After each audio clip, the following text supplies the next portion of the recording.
Good evening, I'm Britt Hume, and this is On the Record. We have live team coverage now, including the forecast and reporters throughout Florida. Let's go right to Fox News Chief Meteorologist Rick Reichmuth. Rick? Hey, Britt. Storm getting very, very close to Florida, at least the strongest of the winds. In fact, the hurricane force winds getting very close. The center of the storm right there at Freeport, Bahamas. They've been on the wrong side of the storm, the bad side, with the strongest winds, and I think we're going to see a lot of damage out of there. It's a town of about 25,000 people. Winds are at 140 miles an hour sustained, and you can see the center of the storm right there. There's an outer wall, though, and that is getting very close. It's around 30 miles from Palm Beach. Palm Beach, you've got winds in the mid-40s, so at tropical storm force. But when you get this red, which is very close to getting on shore, we'll start to see the hurricane force winds. And that white that you see there, that's that major hurricane, 140 mile an hour winds. This is a future radar. You see the center of the storm here, 3 a.m. tonight, right here around Port St. Lucie, right offshore.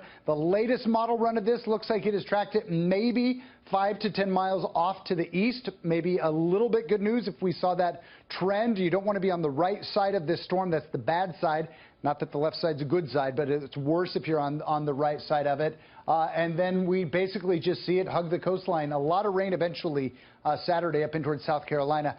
Biggest thing we're concerned about is a storm surge, obviously. And this is one of our models you see where you see this pink here. That's 10 feet of storm surge. Some spots maybe up to about 12 feet. And the way you see the coastline, this little curvature here, that's where all of this water is going to be pushed into that area. And all of the little inlets and rivers that come out here across these kind of swampy areas are going to be seeing a lot of flooding going on.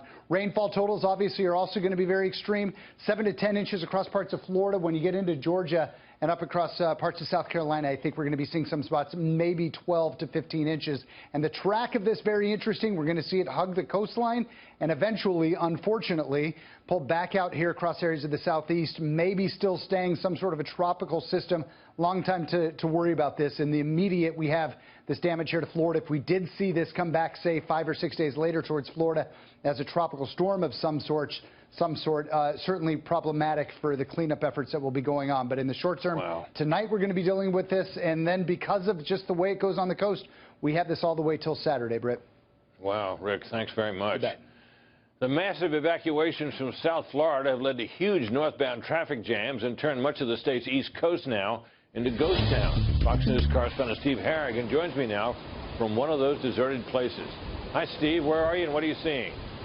Britt, we're in Sebastian Inlet, and you're exactly right. It is a ghost town. Everything's boarded up. This is an old fishing town. They've been through storms before, but maybe nothing like this. That's why they are playing it safe here. People are either holed up in their houses or, like many, they've decided to leave. At each stage here, it does get tougher to leave. It gets tougher to move around. The winds here have just hit 40 miles per hour. That means officials are closing down bridges. When it gets a little worse, over 50 miles an hour, that means first responders will no longer be able to go out and help people. Of course, the worst case scenario for the entire state, something the governor has called potentially catastrophic, that would be a direct hit on Florida with 140 mile per hour winds, a storm surge of up to 10 feet. Just to put that in perspective, the last major hurricane that hit Florida was Wilma in 2005.